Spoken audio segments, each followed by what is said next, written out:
Welcome to a special episode of the Thrive Collective. It is such a joy and an honor to be with you. Welcome to those of you who are tuning into the podcast or tuning into the live stream. Business owners, entrepreneurs, leaders, friends, this is your show. The Thrive Collective is designed to help you make more money, avoid costly mistakes, and fully integrate your faith into your life, into your leadership. Again, I'm Rob Hughes, your host. It's a joy to be with you.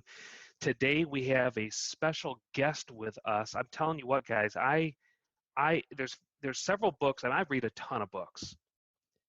But sometimes you come across a book that you mark up so much, and then you go back through it and you have to mark it up again and again and again, and then you end up sharing it with others, and then you have your whole team read the book. And for us, that book, among many others, Building a Story Brand has been one of those, but for us, the book Traction by Gino Wickman nails it.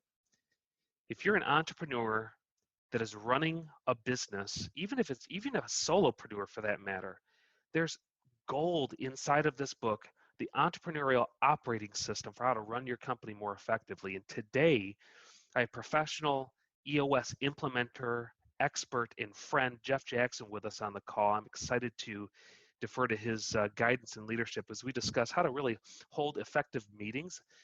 Meetings are an essential ingredient of communication for a team, and Jeff's going to highlight some principles and tools that we could all benefit from. And then the second topic, he's blessing us with two kind of takeaways today. The second one is going to be how to resolve issues permanently in your organization. This is going to be so much fun. Hey, on the Thrive Collective, you know that this is more than just business. Business is a platform that we believe the Lord has given you to steward. And you know that someday you're going to be standing in the throne room of God. He's going to look down at you and say, what'd you do with what I gave you, business owner, leader, entrepreneur? How did you steward the influence that I entrusted to you? And what are you going to say? How are you going to answer that? Every experience that we receive this side of heaven is part of our boot camp for eternity. There's an eternal consequence, an eternal outcome to how we discern and remain obedient this side of heaven. This week I was in a conversation with some business owners and leaders on this topic. We'll call it the cycle of hope. Think about Easter as an overlaying kind of framework. If you lived in the time of Jesus' walking on earth and seeing the miracles, and you encountered Good Friday, would you call it good? If you were a follower of Jesus, this probably was one of the most shocking, terrifying, devastating days that just blew you away. Shock. That was Friday, phase 1. What was day 2, phase 2, Saturday? What emotions would you feel on Saturday? Confusion, doubt, anxiety, worry, stress, disappointment. If you put yourself in the shoes of a follower of Christ on Saturday, what would you have felt back then? But then came Sunday. Resurrection, redemption, hope, transformation. See, the whole Christian faith hinges on Sunday. Because Sunday happened, the grave couldn't hold him, sin was no longer a barrier, and we can now access that eternal strength, power, and hope that only comes from Resurrection Sunday. Now play that forward in your life, business leader. Where have you experienced a Friday in your life? I think back to 2008, 2009. Were there some Friday seasons that we went through? Okay. Did you have a Saturday season? Shock is when our stock market corrects and it goes 20% down in a week or more. Shock is when businesses, 14 million people in the last week filed new unemployment claims. Shock is some of this Friday season. After shock comes Saturday. Doubt, confusion, worry, anxiety. So think back to 2008, 2009, 2010 as we were navigating some of this. Did you go through some Fridays? The Friday metaphor? Did you go through some Saturdays? But since then, was there a Sunday? Did you go through this cycle of hope? So I'm here to tell you that you've already gone through this cycle. This is a well-worn path. Fridays happen, Saturdays happen, because Sunday is possible. And no matter where you find yourself right now, I want to remind you of the truth that we are all on the cycle of hope, whether we're going into the cycle or coming out of the cycle. We're all somewhere on the cycle of hope. There's one common fact. It is a cycle. And if today you find yourself in a Friday season of shock and awe, or perhaps a Saturday season where your doubt, confusion, worry, know this, it is a season. Ecclesiastes 3 says everything is for a season, and hope is on the horizon. So we want to equip you today with some tools and principles that can help you essentially refresh others in your organization, in your team, in your leadership. It's absolutely essential. Communication is key. Today, businesses are innovating at a rapid pace. You need to pivot. If you take a brick and mortar mentality into an only click and order world, you're going to lose out. Businesses that are winning are converting, they're pivoting, they're making quick strategies that move their business from brick to click. Because right now, under this quarantine that we're all functioning under, it's about all we've got is our digital marketing presence. Now's the time to really think about that. And part of our digital presence includes meetings.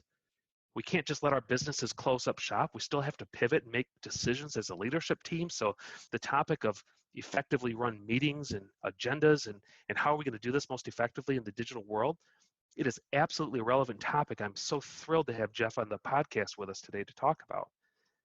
See, businesses in the past, we had the luxury of running a chessboard. And by that, I mean, we could sit down and have an all-day strategy session, and we could, methodically, strategically choose where are we going to move the chess pieces on the board and make choices about product lines and promotional strategies and how are we going to deploy them. But today, we're no longer playing chess. Good friend Don Miller says we've moved from chess to tennis in an instant, where businesses are reacting, they're pivoting, they're making quick decisions, they're reacting to all the tennis balls that are getting thrown at them right now. Oh, you apply for the EIDL loan. Well, did the game change on that a little bit? PPP, did we run out of funds? Okay, what's that going to look like? What are we going to do for quick prototyping? So these meetings that we have to make these decisions are critical right now. And are there issues in business? Yes. How do we solve them? So Jeff is a dear friend of mine, Blue Water Partners consulting firm. He is an absolute black belt when it comes to making your business run more efficiently and effectively, even in the midst of COVID-19. So with that, I'd like to welcome Jeff to the stage if I could here. So Jeff, welcome to the Thrive Collective. Thanks, Rob. I'm glad to be here. I appreciate you asking me to join you. Yeah, absolutely. So let's talk about this topic of meetings. Why is a meeting important? I mean, many of our businesses have taken fresh audit of all the meetings that they've had in the past, and maybe now are only keeping the most essential meetings. But what makes a meeting really effective from your experience as an EOS implementer? Yeah, well, let's be honest. For most companies, for most people, the word meeting is a four-letter word. They feel like they're not getting anything done in most of their meetings, and unfortunately, most of the time, they're actually not getting anything done in their meetings. And so they're doing a lot of talking. They're not actually moving anything forward in their meetings. So they're not being methodical about how they approach their meetings. There's no structure. There's no system that they're using to focus themselves. They lack leadership in their meetings, and the agenda just, if there is an agenda, just kind of rambles on or is not followed at all. And so, really having an effective meeting, you need to have structure to that.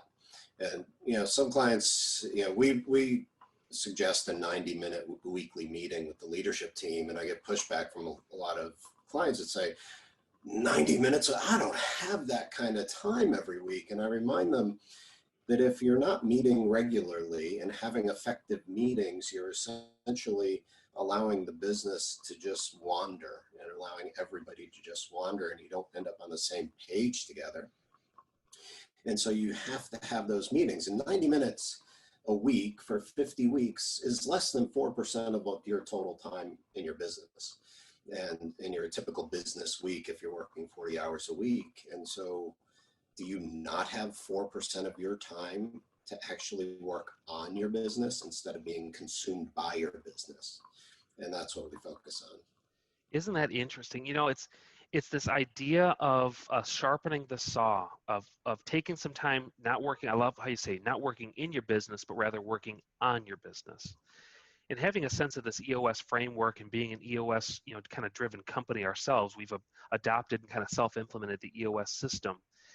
For us, it really does feel like this 90 minutes together helps the other 38 and a half hours of our normal work week become that much more potent and effective.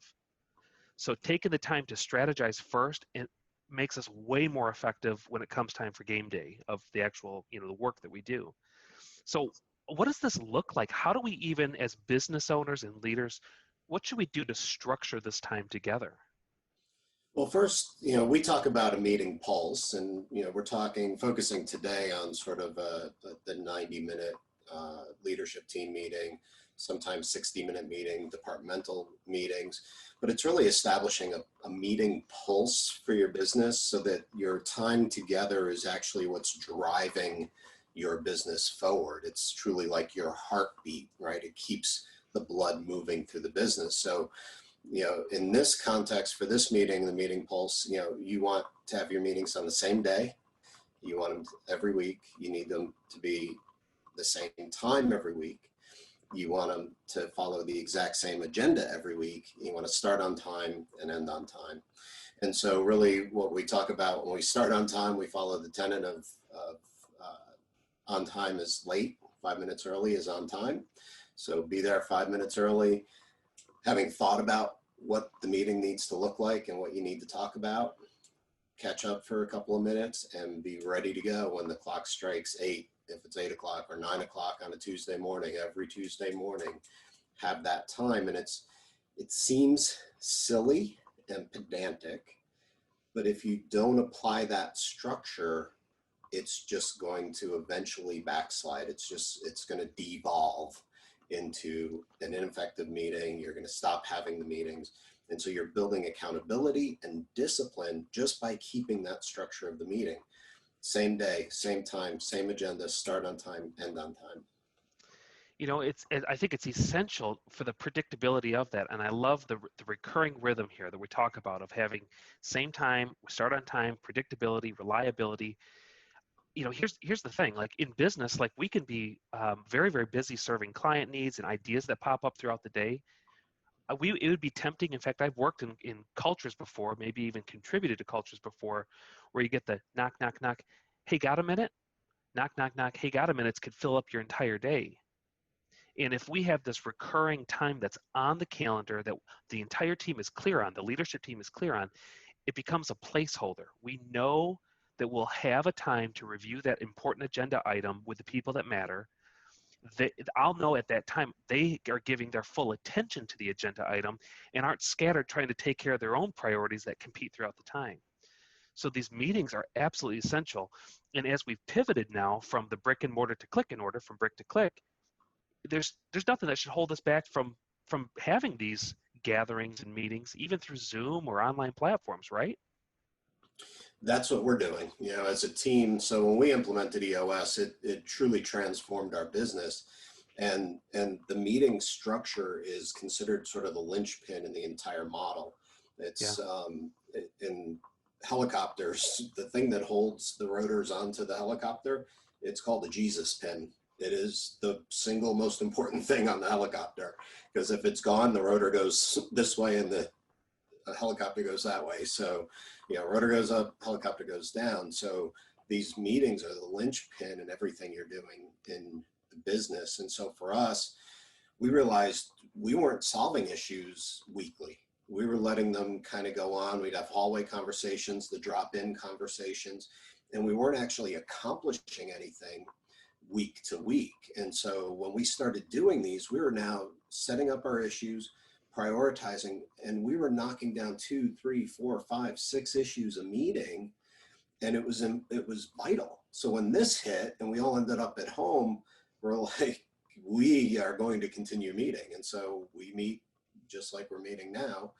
We use Microsoft Teams internally, so we have a video conference, and we actually set up meetings, followed these tenants, and set up every morning. We're on the phone, on the video with each other, 9:30 a.m., walking through our meeting structure and solving issues for the day, making sure everybody's healthy, making sure everybody's got what they need to move forward, make sure there's no significant customer or employee issues we need to deal with, and we're solving issues every single day. We solved 2 this morning.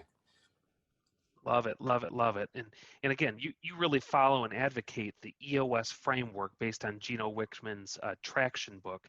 So help us out here, Jeff. Just kind of crack the hood for a moment.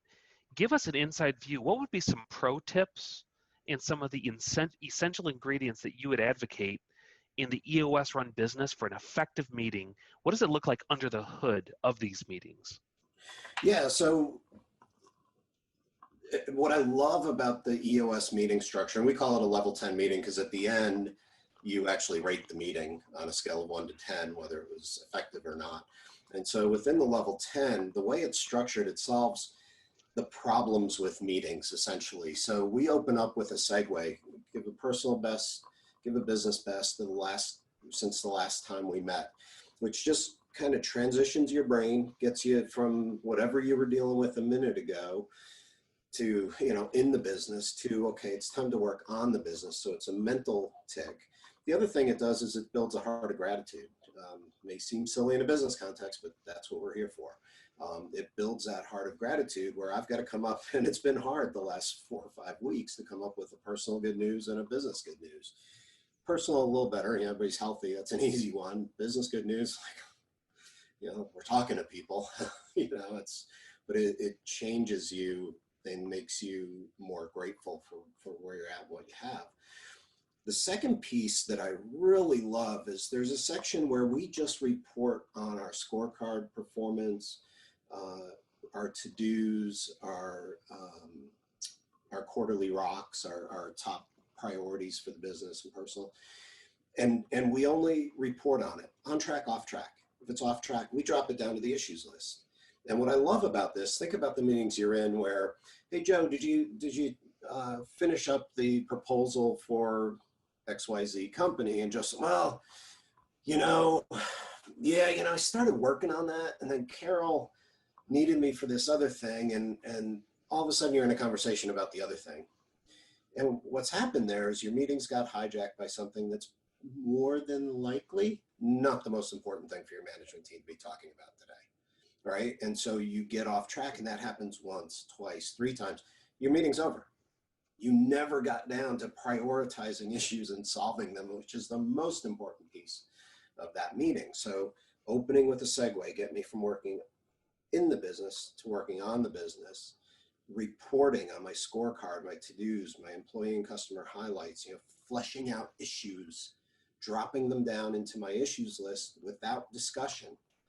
And so in a 90-minute meeting, by keeping to that agenda, you end up with 60 minutes of time to prioritize what issues are the most important for us to talk about today.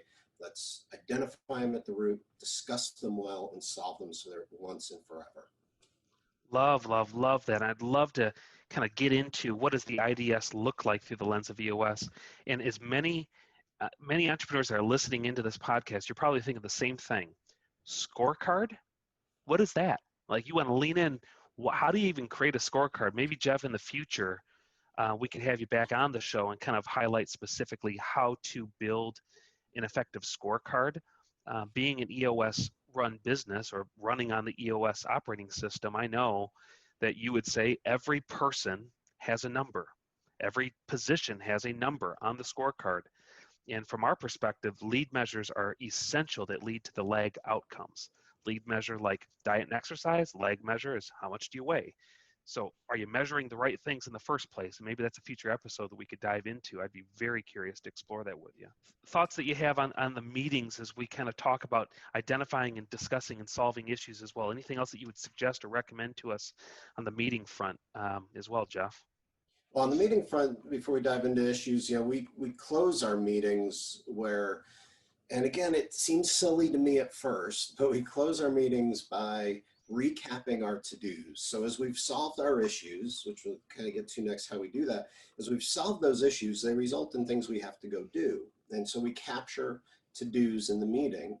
And as we leave the last 5 minutes of the meeting, we recap our to-dos. Sam, you said you're going to do this. And Sam says, got it. And we literally go down the laundry list of to-dos. Sam this, Susan that, and they have to respond, got it. And it creates a verbal commitment, a mental commitment in them. I got it, I'm doing it. There's no confusion. So when we get back together next week, you can't say, oh, I didn't know. It builds that discipline and accountability within the organization.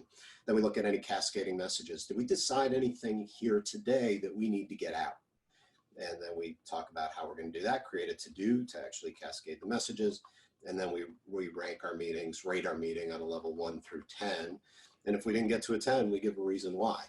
This morning, we ended up with an average of a 9.2 for our COVID-19 response daily get-together.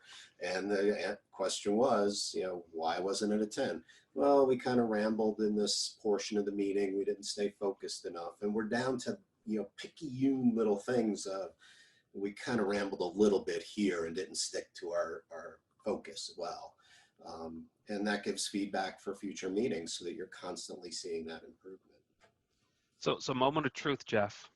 What's the lowest number that you can recall having assigned to, having evaluated one of your meetings before? Like, what's the lowest number you heard somebody say in the past? Before we started EOS, as we got into it, we actually filled out a questionnaire. And one of the questions was, how would you rate the effectiveness of your meetings?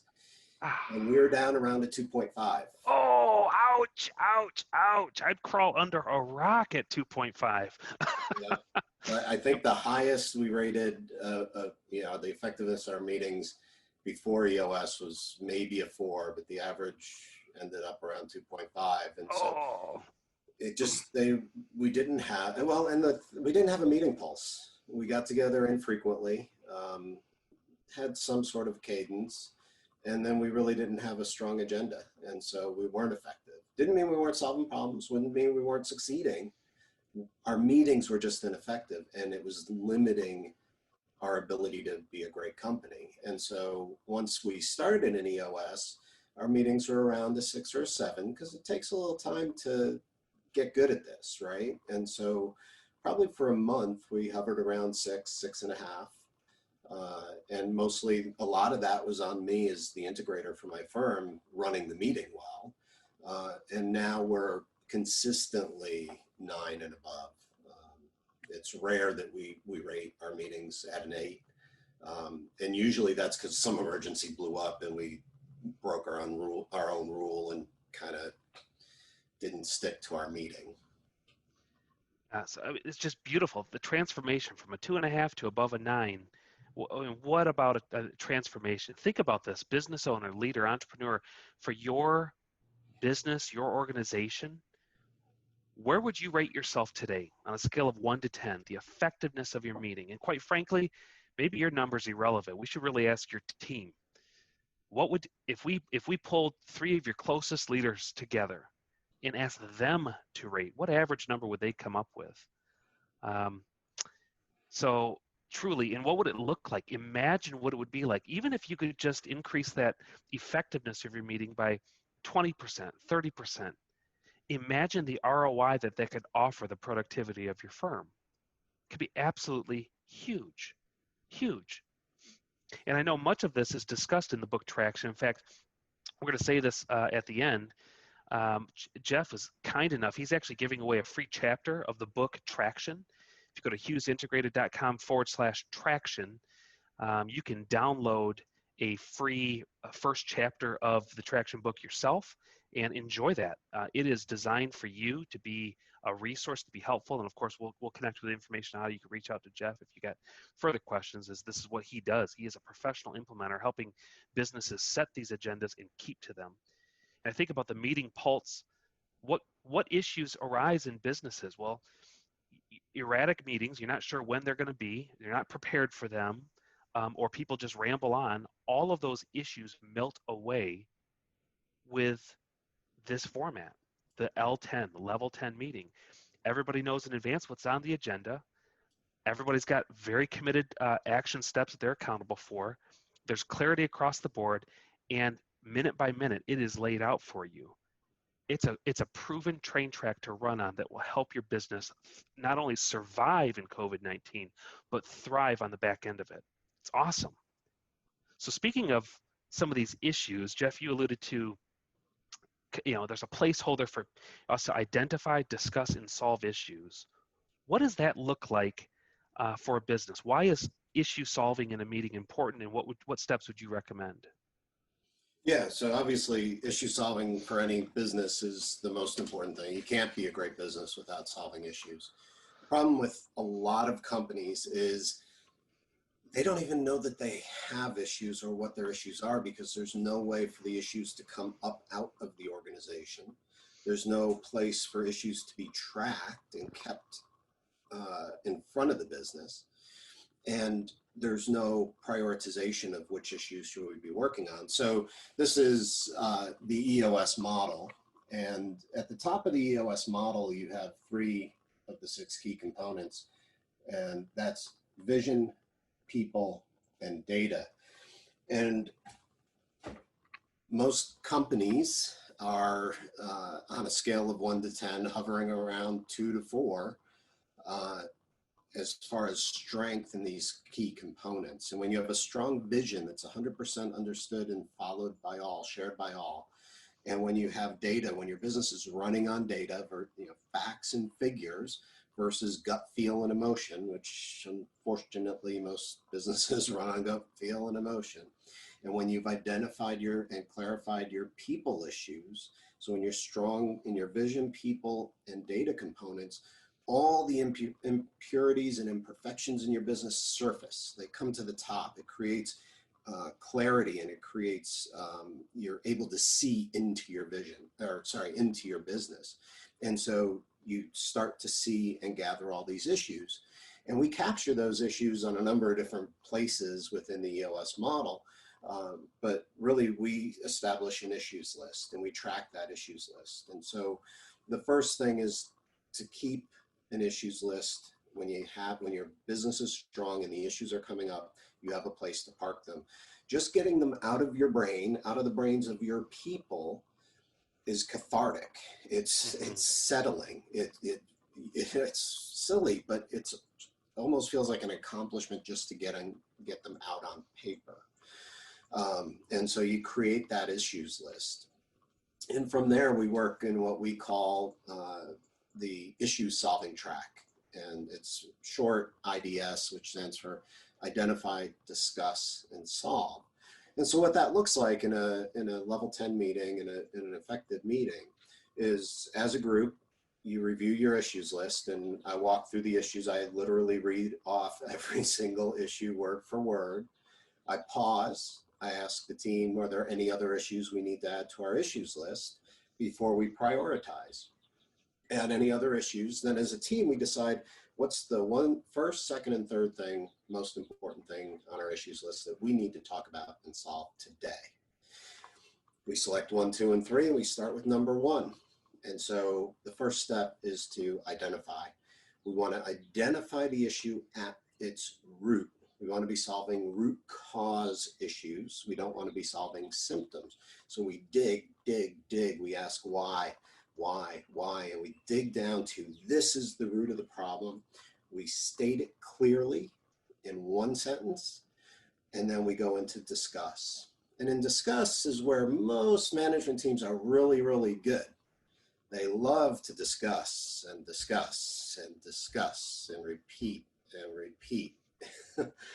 We discuss very succinctly We do not repeat ourselves because that's just politicking. Mm. Everybody gets a say, and we work through that discussion process, discussing solutions for solving the root problem. As that conversation begins to get redundant, somebody needs to be thinking, have we covered the major issues? Have we gotten to the point where we're just kind of rehashing? Very quickly, we stop that and somebody moves to close, somebody moves to solve. Say, what I'm hearing is this will solve our problem. And we tweak that and get to a great solution that usually ends up in a to-do that we drop into our to-do list. May create a rock, a future key priority for us, and may create some cascading messages to the organization. And once we've solved, we tick off number one, and then we go back and we do it to number two. Then we do it to number three. If there's time left in our 60 minutes of IDS in our 90-minute meeting, we do it again, 1, 2, and 3. And through this process, our business, we're solving 4, 5, 6 issues in a 60-minute meeting, or a 60-minute IDS Yeah, session. part of the IDS session. Our level 10 meeting. Wow. So okay. What I think I hear you saying, this issues list. First of all, entrepreneurs, I know I'm not the only one here that will be out on a bicycle ride or a run, and you have this idea that comes to mind. I call it, in our team, we call them the Robisms, and Cassie would shake her head and laugh right now if she hears that, the Robisms, where Rob just has this brilliant idea. I'm the visionary for the company. I just have this idea. I got to get it down on paper, and or it's a problem or an issue that I'm like, ooh, this was a client issue. We need to get to the root cause of solving that. This becomes kind of a placeholder for that we could add those items to it and know that we'll have leadership team inspecting it.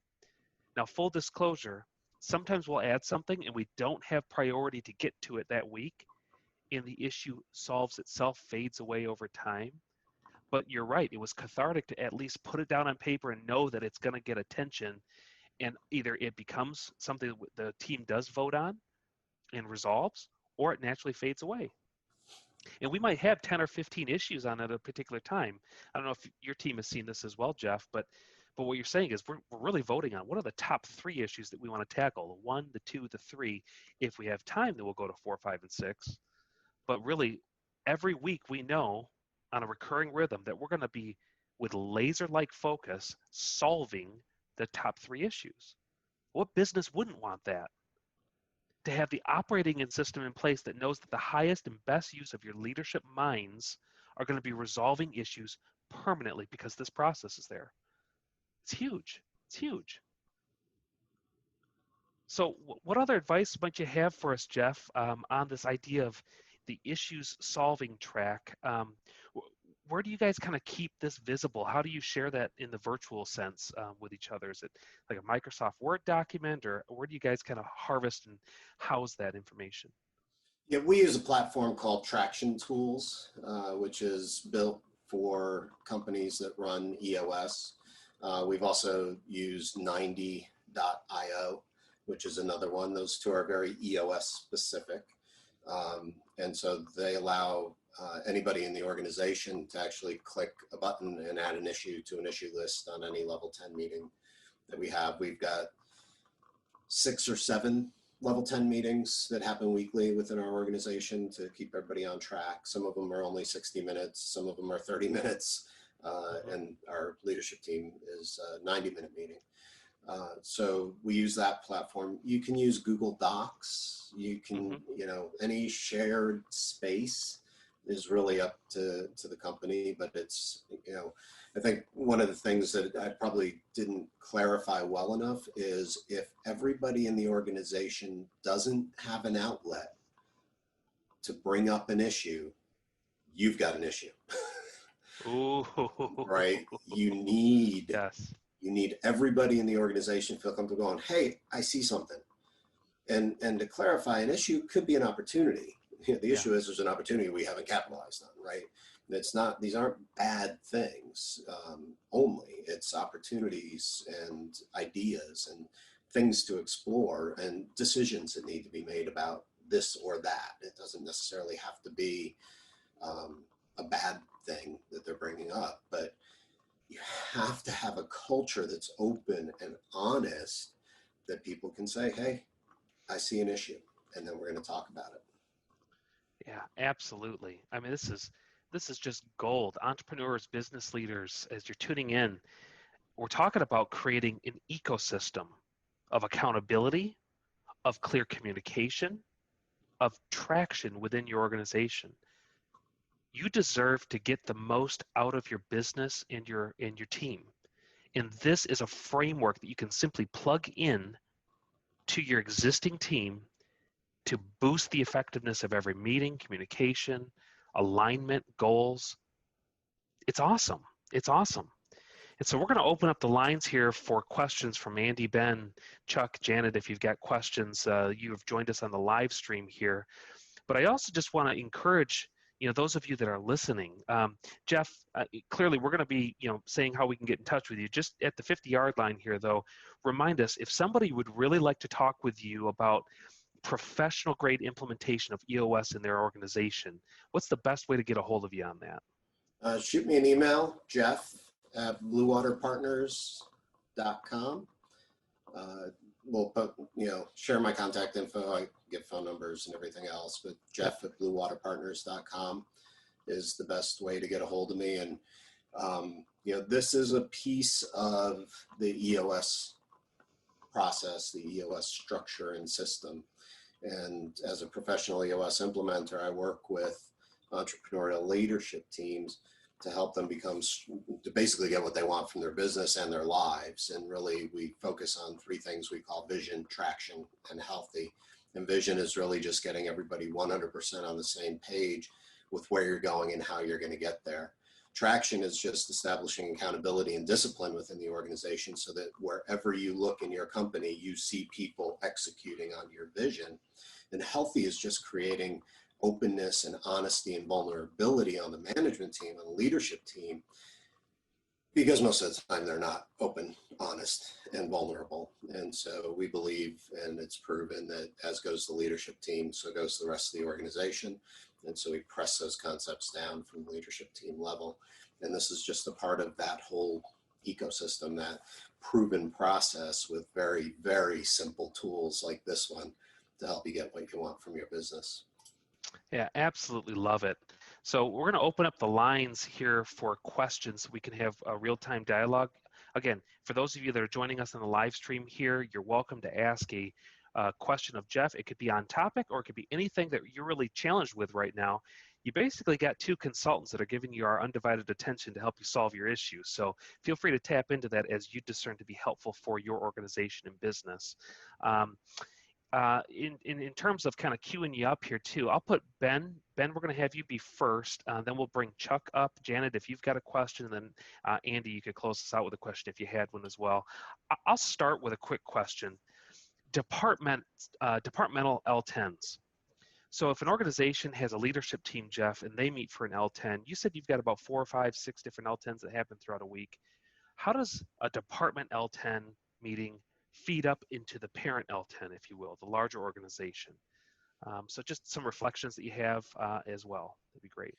Yeah, and a lot of that comes from the issues solving track. As you go through the issues, there may be issues that belong in other departments. And so you just throw an issue over onto their issues list. The platform that we use, Traction Tools, I can add an issue to any of the other L10 meetings, and then that gets that over to them. And then in most cases, a leadership team member is sitting on the departmental, because it's their department. Yeah, right. And so they're aware of what the issue is, and that's how that's shared. And the departmental meetings follow the exact same structure, but a shorter agenda typically. No matter how long the L10 meeting is, our tenant is half of the time needs to be for issue solving. So in a 60-minute meeting, you need to have 30 minutes of issue solving. If it's a 30-minute meeting, you need 15 minutes of issue solving. So everybody is managing that issues list, and we just cross-pollinate. I love it. And so in StoryBrand, we say the problem is the story. It's the plot line. And in EOS, the issue is the meeting. The issue is the reason that you're attending the meeting, because you want to solve that issue. So Excellent. Okay, so let's go with Ben, and then Cassie. I see you got a question as well. We're going to pull you up too, which is going to be really interesting here, Jeff, because Cassie's our integrator. She's my Oh, no. executive assistant, and so I'm gonna, this is gonna be like putting us on the frying pan here, live on the show, which I'm very excited about. So we'll get to Cassie for sure. Ben, go ahead with your thought, reflection, or question. Yeah, well, first, Rob, thank you so much for having me on, man. I just love to get an opportunity again, just to sit honestly as a fly on the wall and just listen to all this great wisdom you guys are sharing. And Jeff, thank you for sharing as well. I'm a big fan of EOS and what you guys do. So thank you for that. I think the thought that came through my mind as you guys were talking was, and this is, I'll just, free consulting, right? That's what you said. So for me, I don't have a big team. I don't have all that, but the thought that came to my mind was for business owners or folks who have a lot of 1099s, who contractors. Is there any nuance, Jeff, to this for folks who may not be full-time employees as far as meetings go or conversations? I've trusted people that I give work over to, and yet they're not employees of mine, and yet they work for me because they believe in what we do. And so I'm just curious to know if there's not, that's fine. I'm just curious to know, is there nuance to the meetings piece, to that sort of thing? Because I think that's just vitally important, especially, again, selfishly asking for my business, but maybe there's other folks out there like that too. Yeah, no, that's what we're here for. And at the end of the day, it depends on the relationship you have with that 1099. EOS is a system for harnessing human energy. So it doesn't matter what you do, doesn't matter who you are. If you have humans, no matter how they're paid, if they're part of what you do, EOS works for harnessing that energy. Now, we just had an issue on our issue list this morning about how we engage with our marketing firm. And the question was, should a representative from our marketing firm be sitting in on our marketing departmental level 10? And we decided at this point that didn't make sense because they're not that ingrained into the business and our day to day, and we'd only engage with them, as needed. But if we wanted to bring them in closer, we'd pay them for an hour. Somebody from their team, we'd pay them for the hour to be in our meeting. I think that to me is more of the extreme example where it's not somebody within your business that's spending most of their time in your business. I think it's easier when they are, right? Well, we won't get into all the Department of Labor laws around 1099 employees not being employees, but acting like employees and all that. But if they're 1099 folks that are spending a significant amount of their time as part of your team, then they're in the meeting. Right? So if your leadership team needs your IT guy who's outsourced, hey, James, we need you in this meeting every week. You're integral to what we do. You spend 20, 30 hours a week, whatever it is, even if they're just strategic, I need you on my leadership team level 10 because you're integral to us making decisions about the business. Does that make sense? No, it does. Absolutely. That's really helpful. Thank you so much. Good question, Ben. Good question. Yeah, I think several of us were probably thinking, hey, what about the 1099, contractors that are kind of like family? What do we do with them? So it's really helpful to hear your insights on that, Jeff. Hey, Chuck, we'll go ahead and allow you to do your mute management here, but we welcome you to the Thrive Collective. Go ahead with your question. Thanks for having me. This is couldn't be better timing. I just spent probably about 3 days in coaching, and this was my action item to implement traction. So fantastic. So with our organization being 2 or 3 people, what kind of timeline can I expect? Being grading on a curve here of getting it from nothing up to full going. With regard to implementing EOS for your company? Yes, sir. Okay. So, no company is really too small to do it. We're 6 people in our firm, and so we manage okay. It's a little bit different because you end up sitting in a lot of seats, which you'll figure out what that means later. EOS, as we implement it, is a spaced learning process, and the way we implement it is very important. Because it's a teach you some stuff, let you go walk in that, and then come back and teach you some more, reinforce that, teach you some more stuff. let you walk in it again. I keep forgetting I should look at the camera. I'm looking at your face. Right. I'm actually talking to your face. But so it's a space learning process that reinforces what we're teaching, and that takes 2 years. It's typically 2 years before a company graduates from EOS. Some do it sooner, some take longer, some never want to graduate. They want to continue to work with their implementer. But you can expect in your journey, if you follow the implementation pattern, which you can find this, we'll make this available as well. This is the EOS proven process. Probably won't be super clear on your screen, but essentially we start with a 90-minute meeting. And that's 90 minutes of my time basically unraveling EOS, opening the kimono, showing you what it is all about. And that will significantly change how you look at your business. And I am happy to spend time with you and spend that 90 minutes and do that with you.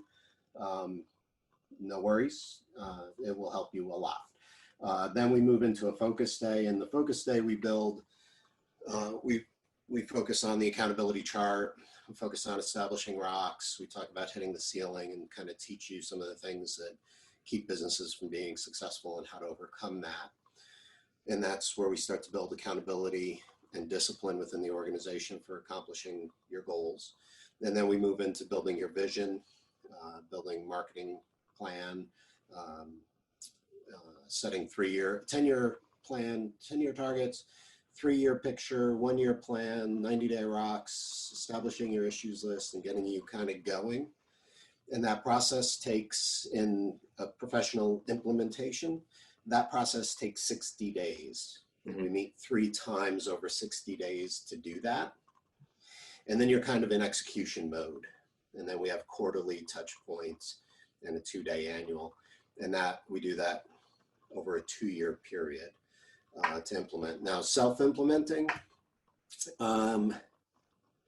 it's going to take you longer, probably, because it's just not a focus, a cadence. You're going to implement pieces, and it's going to be a little, typically more kludgy, just because it's, until they taught me how to implement this stuff, I was unclear about how it works. And so I think it'll take a little bit longer. I'm here for you. I'm about EOS. I'm not about Jeff. So if you're into EOS and you want to do EOS, I want you to be successful because I want EOS to be successful. So happy to walk you through it, put a plan together with you on what you should do first, second, and third, and walk you through the whole process. You'll get a lot of benefit in the first 60, 90 days, and then you're going to be tweaking and tweaking and tweaking for years. And the process is so worth it. The way Rob's brain works, I could make risotto. Follow me. Stay with me here. I could make risotto. I could make a beautiful shrimp risotto. For the first time, I've never made shrimp risotto. I could probably Google that recipe. I could probably go find some ingredients. I could probably cobble them together. But if I get Chef Gordon Ramsay in the kitchen with me, we're going to make some killer kick-butt risotto. Jeff is Gordon Ramsay for EOS. So there's your difference right there. Yes, you could probably Google it and figure it out. But if you want to get Gordon Ramsay in your kitchen, Jeff would be your guy for that. And that's for whoever's listening to this on the podcast. So good question, Chuck. Thank you very much. Hey, Janet, would love to hear from you. If you have a question, feel free to kind of do your mute management and jump in. You're on the Thrive Collective. Welcome. Well, thank you for having me. My biggest question, Jeff, we have 1099 contractors, but I cannot afford to put them in meetings. I really cannot. That would kill my budget in a second. But I want them to have a voice. It's important to me that they have a voice within what happens in the company and the decisions that we make. And you talked about having everyone in the team needs a place to say what they see as an issue. And I know we have issues, everybody does. So how do I give them that voice? Some of them just come to me, but I know there are things always that don't get said, but I want them to give that opportunity.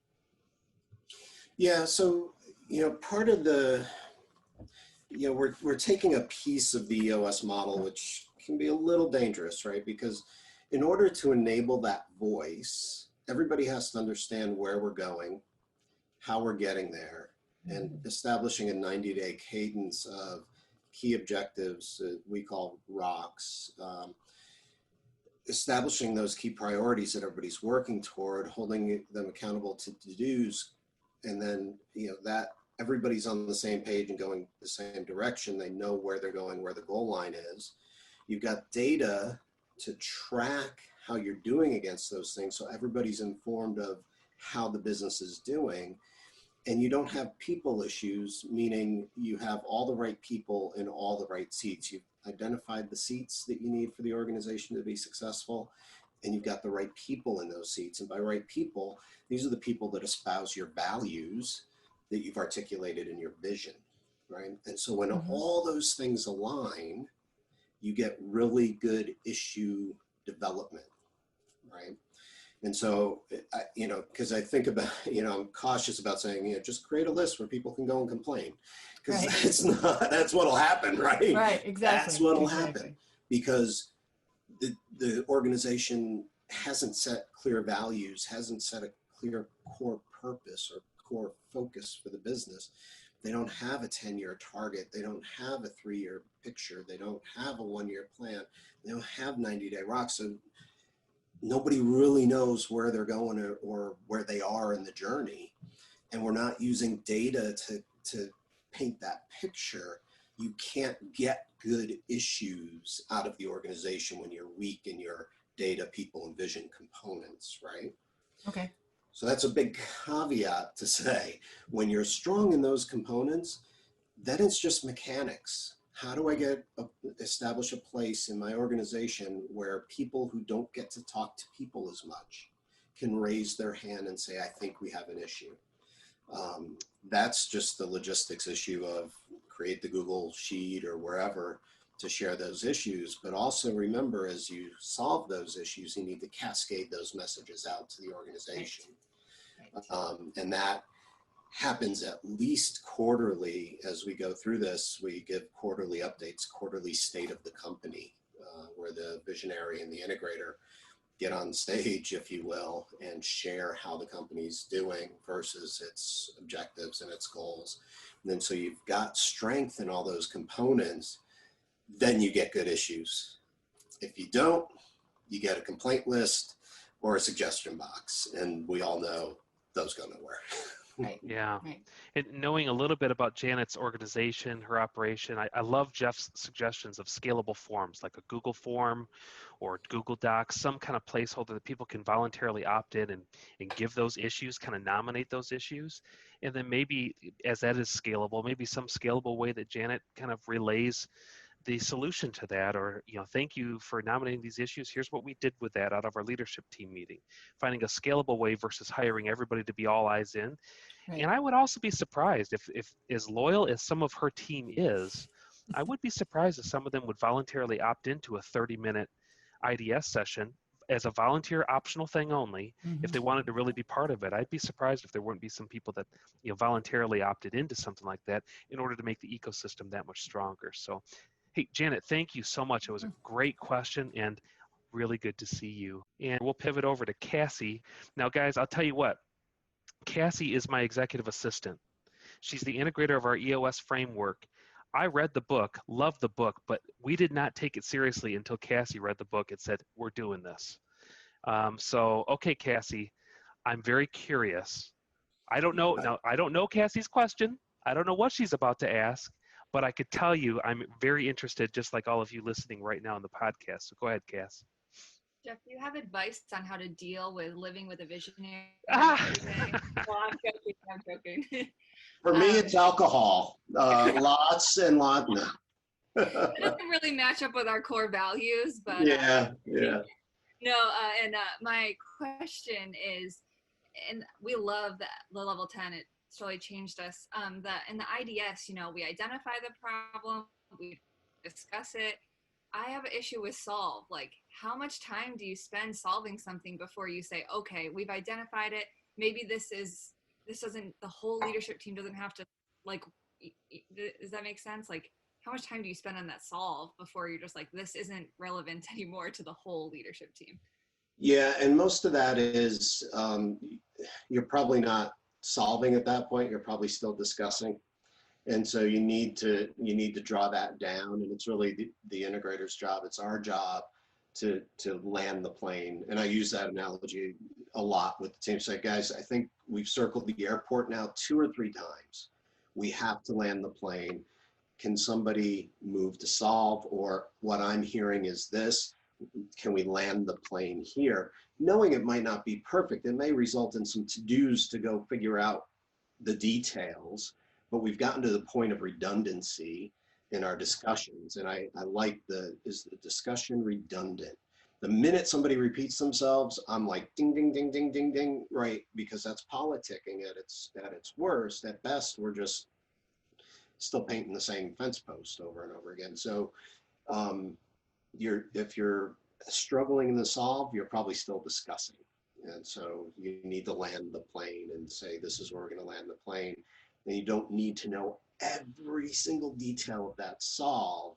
It should result in a 7-day to-do to go and actually execute on it, or cascade, or pull another meeting together with folks to go work on it. Okay. Thank you. That's helpful. Excellent. And I'm sorry that you have to be the integrator for Rob. I need a support group. She's like, is there a support group like AA, but for integrators? Yeah. Hey, I'll tell you what though, speaking of support group, realistically, a lot of chambers of commerce in your local area, wherever you're dialing in from or listening in from, it's very possible. EOS, it really is a movement, and it might have a support group there. I know here in Grand Rapids, Michigan, we do have an EOS users group, support groups, and networks. So just encourage you to seek good counsel and advice. Hey, Jeff, as we wrap up today, first of all, thank you. What a gift, a blessing this is to entrepreneurs, business leaders, and friends who just want to run their operation more effectively and efficiently. The idea of having a regular L10, level 10 meeting and having a system, a proven IDS framework to solving issues permanently is just awesome. So thank you for your investment in this community. My pleasure. It's I truly love to just help. And I'll say it once again, guys, any questions anywhere, buy me a cup of coffee, and I'll spend an hour with you just working through whatever it is you need to work on. That's how I get energized. That's how I feel fulfilled. That's my calling, is to do that. And so I'm truly at your disposal. And remind us one more time, for those of us who are just listening to the audio cast here, Jeff, what's the best way for us to reach you for a conversation if we'd like to? Yeah, Jeff and JEFF at bluewaterpartners.com. And my phone number is 972-743-0069. Probably best to text me before you ring, because I probably won't pick up if I don't know the number. But happy to talk anytime. Well, Jeff, I got to tell you, it's really been an honor to have you on the show today. And thank you to our live audience and the guests who have asked questions today. I think that really enriches everybody's experience. Again, Jeff at bluewaterpartners.com. Reach out to him, have a conversation. At minimum, pick up the book Traction by Gino Wickman. And if you'd like to test drive that, HughesIntegrated.com/traction. We'll put some of the show notes there on that page, and also give you the opportunity to download a free chapter of the Traction book and make that available to you. Hey, this has been, go ahead. Rob, one other thing, if you read the first chapter and you go, I got to get this book, just call me. I'll send you a book. So that's a very generous offer from Jeff. He's got several books to offer. So again, Jeff at bluewaterpartners.com. Thank you.